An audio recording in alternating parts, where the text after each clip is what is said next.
That night, the court of the Sea King held a ball.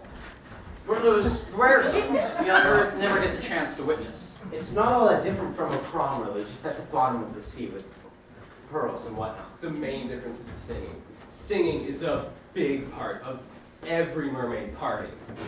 How do you know? Hey, how does he know? Are mermaids real? The loveliest voice of all belongs to a little mermaid. Nothing on earth can compare. Listen. Meow.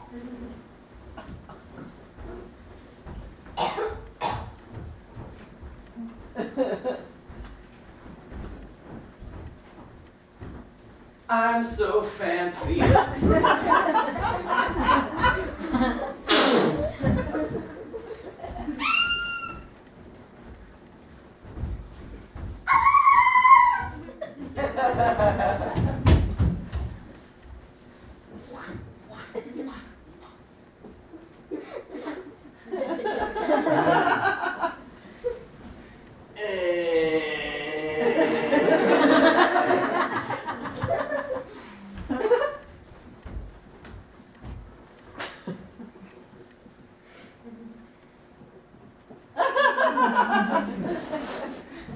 Oh my God!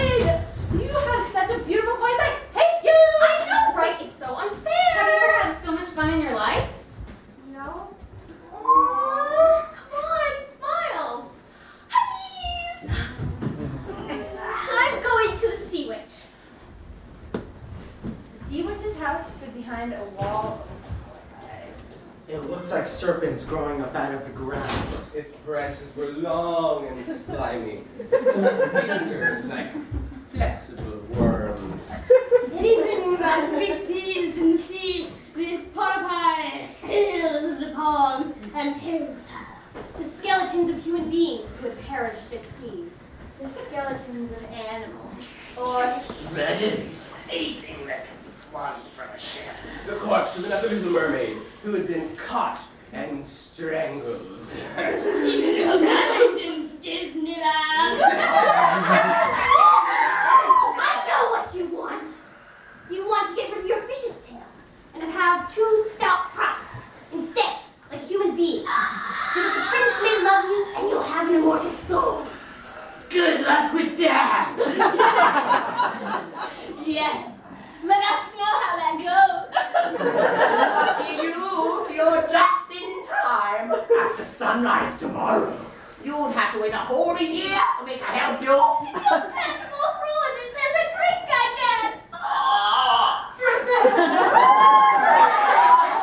You will have to swallow it, I'm sure, before sunrise tomorrow. It'll get rid of that tail for you. It'll shrink up into a non-kind cosmic.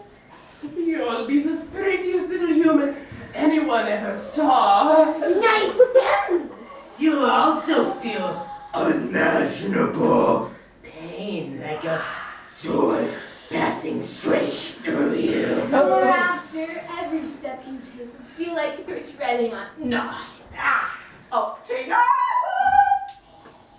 Okay? No, Dormouse! Once you've got your human shape, that's it! No more See your father's colors again. Okay? Let's hope this guy's worth it. If he's not willing to give up his mother and father for your sake, and beg the priest to join your hands in marriage, it's game over. Womp womp. The moment he marries another, your heart will break. I'm not in any figurative sense, I mean literally. You'll turn into sea foam. I understand. Of course, I must be paid for my help. And it's not a trifle that I ask. You have the sweetest voice of all who dwell here in the depths of the sea. I'm sure you were looking forward to charming the prince with it. I'm taking it. Your voice is mine now. What about your little tongue? So that I may cut it out. Wait, what? That's not even Have you lost your courage? No, but if you think my voice, what's left for me? I'm sure you'll think of something.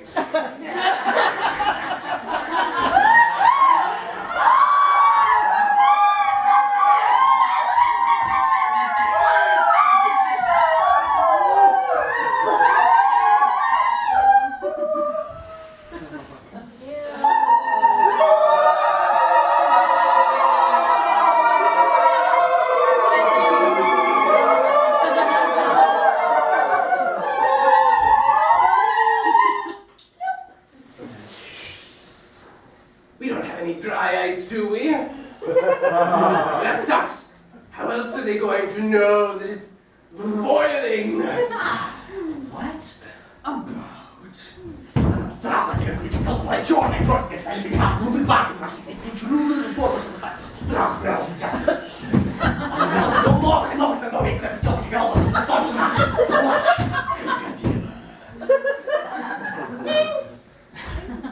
You know what? I'm done. You be luring for a while. It's not even the script. Read it. What? I didn't know. Read it. Read it. Read it. Read it.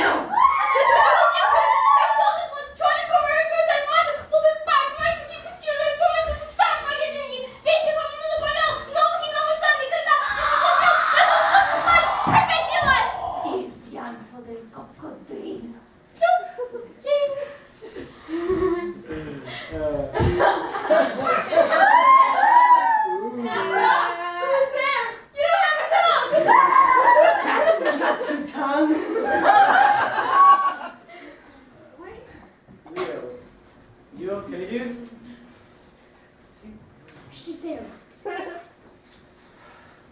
Now she was dumb and going to leave forever. She felt as though her heart were breaking already. She plucked a flower from each of the sisters of the bouquet. She kissed her hand 1,000 times towards the palace and rose up through the dark blue water. Take over. Me? Potion. Potion.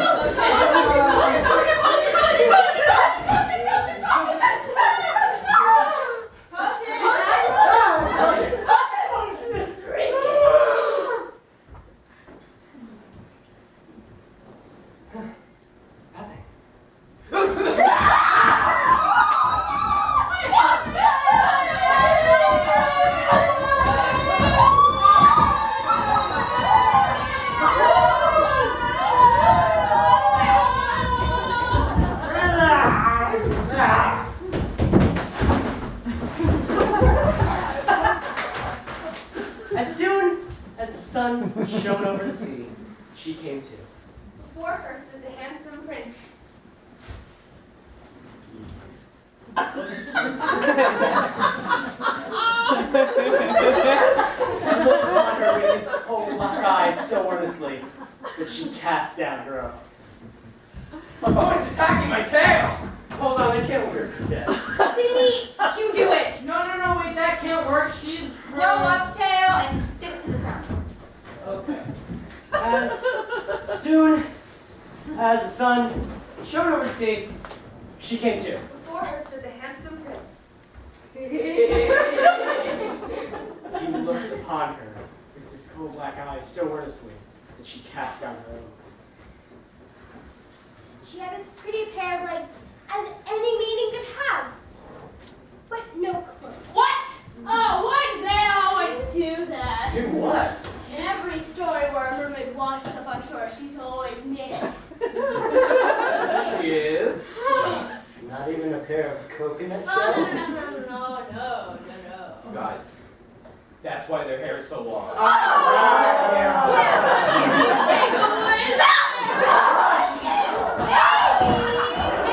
Maybe we should skip this part in the interest of time. Yeah. So, looking at the original story, it's only 2 sentences until she is arrayed in costly robes of silk and muslin and was the most beautiful creature in the palace. Yeah, but if you skip that part, then you miss the whole thing about how every step she took felt like treading on needles or very sharp knives. Which in the Disney version looks like this. But in reality, probably looks like this.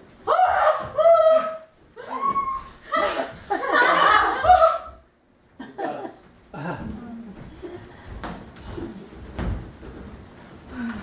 When I was 10 years old, I had to get surgery on my feet. See, when I was born, my feet were all messed up. And, I went to the hospital, and it was very mundane, very casual. It didn't feel like some big life-changing event or anything. And, it's like, hey, we're just here for this. And then I did 4 billion pieces of paperwork, and waited for 5 zillion years and all that stuff. And, I went under, and it just went by like that, because when you're under anesthesia, it just kind of goes by. And it really does take it out of you, which a lot of people don't know. I remember that my dad had to like feed me water out of a sponge or something because I was just so out of it. And then I spent the next 2 months in a cast being jealous of anyone who could walk and watching a bunch of TV. I guess I should talk about what it's like to walk around now. Annoying? Because the sad thing is I really do like to walk places, just go out, be in nature and all that stuff. But it's kind of hard with me. And this is a certain level of preparedness I have to deal with that a lot of other people don't. And I really hate it when people like ask me to describe pain. Because they'll be like, oh, how's it on a scale from 1 to 10? Or, is it a sharp pain or is it a throb? It fucking hurts. That's how it feels. And surprisingly enough, I've never actually stepped on a knife, so I can't tell if it feels like that. The Little Mermaid was soon arrayed in costly robes of silk and muslin. And she was the most beautiful creature in all the palace. But she was dumb. She could neither sing nor speak. So instead, she danced. She glided across the floor on the tips of her toes, and everyone was enchanted, especially the prince. But every step she took, knives. The prince said she should remain with him at all times, and she received permission to sleep at his door. On a velvet cushion? They rode together through the sweet-scented woods, where the green boughs touched their shoulders, and the little birds sang among the fresh leaves. She climbed with him to the tops of mountains, and though her feet bled, so that even her steps were marked, she followed him till they could see the birds beneath them like a cloud. And when all the household slept, she would creep down the marble steps leading to the sea, for it eased her burning feet to bathe them in the cold water. My sisters! They recognize me! Why are you talking to us? We're not your monster sidekicks. Well, in the movie it was a crab. They told me I had grieved them. Look, it's your old grandmother. And your father, the Sea King. But I love the prince! He would love you as he would love a little child. It'll never occur to him to make you his wife. I'm so over this whole rings thing. He should turn into sea foam! Which would come as relief after walking on knives for hours. Well, you think so, but in reality it's probably totally different. I mean, at first you're like, sure, I'm glad I'm turning seafoam, but then you actually start dissolving. And then you're like, I take it back, I'll take the knife! Do you not love me best of all? The eyes of the Little Mermaid seem to say. Yes, you are dear to me, for you have the best heart and are the most devoted to me.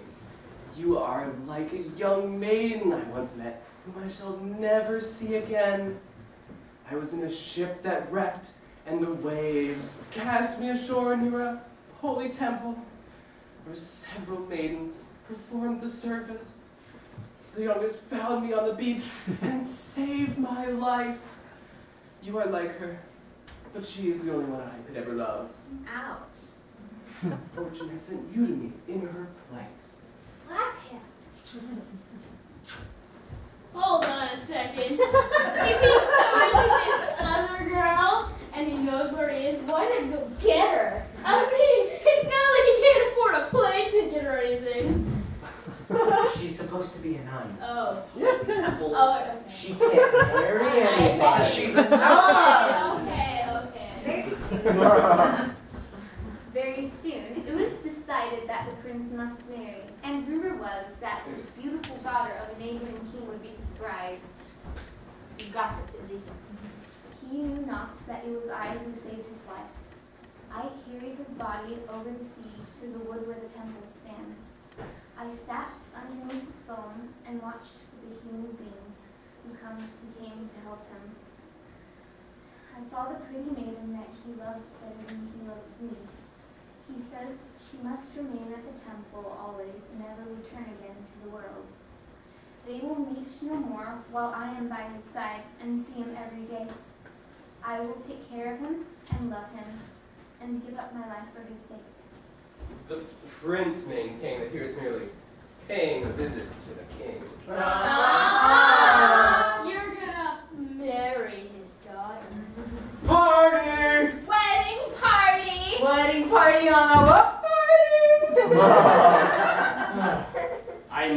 meet this beautiful princess my parents desired. But they cannot oblige me to marry her, for you see, I cannot love her. She is not as beautiful as the maiden who rescued me on the beach, whom you resemble. But if I were forced to marry, I would choose you. And then he told her all about the sea. Of the incredible fish that lie beneath the depths, of all the wonderful and amazing creatures that lie in the coral reefs, of all the beautiful seaweed that shines in the sun. All the incredible creatures, I said that already, that are hanging out in the ocean. Sometimes there's octopuses, sometimes there isn't octopuses. I'm waiting for a sound cue. There are so many amazing things. I saw an amazingly big shark. It almost bit my arm off, but I fought it off with nothing more than a tooth and a bottle of shampoo. There's sound cue here. Again, and then one time I was searching the waters.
It's like make her more pop.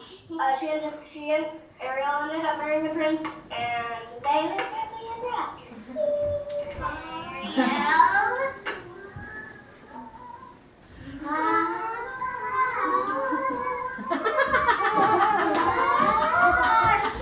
This is what I think mermaids would sound like.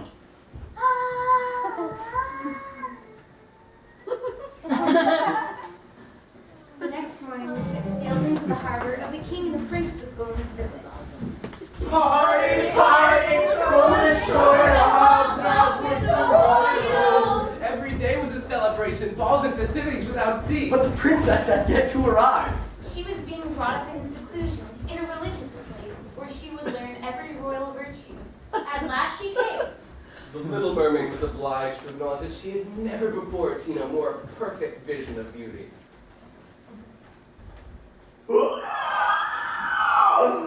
It's you! You who rescued me from the beach as I lay moments from death! Oh, I am so pleased! It's okay, buddy. You don't have to say a word. I know you're happy for me. We would never again breathe the same air. Poor Gates. Prepare ye for the royal wedding!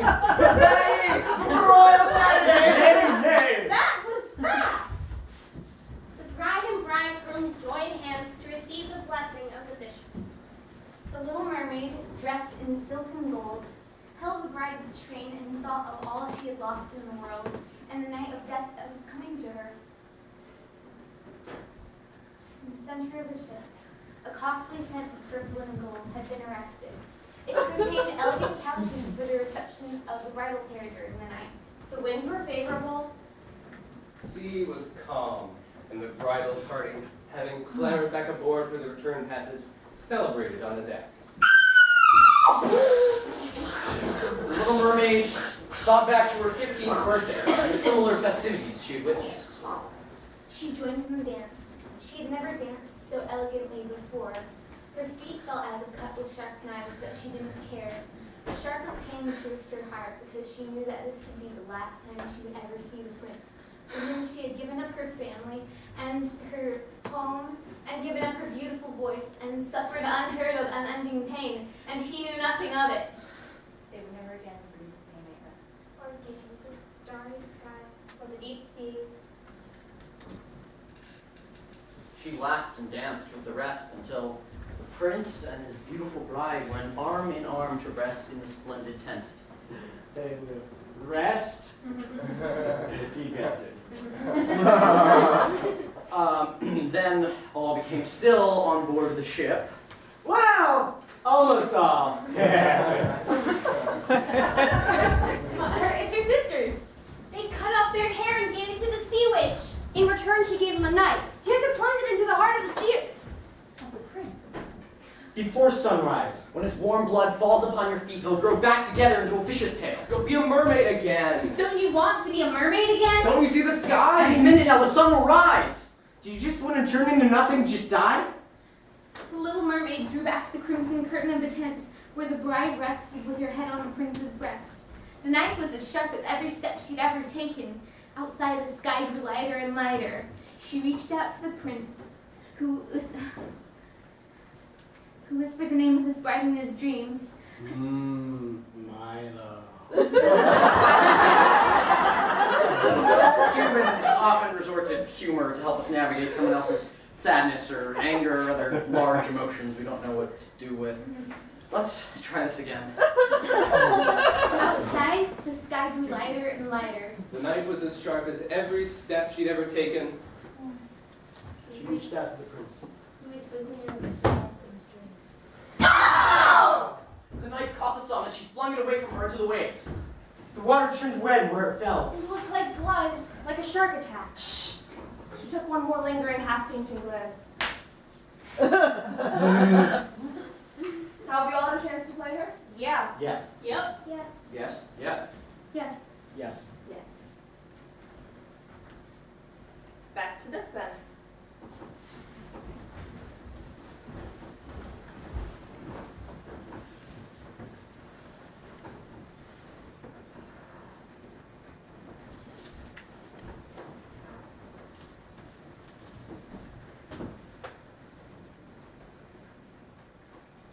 She flung herself from the ship, and her body began to dissolve into foam. Under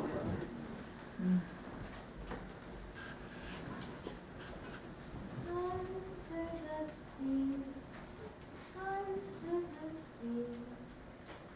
Oh, darling, it's better. Under the sea.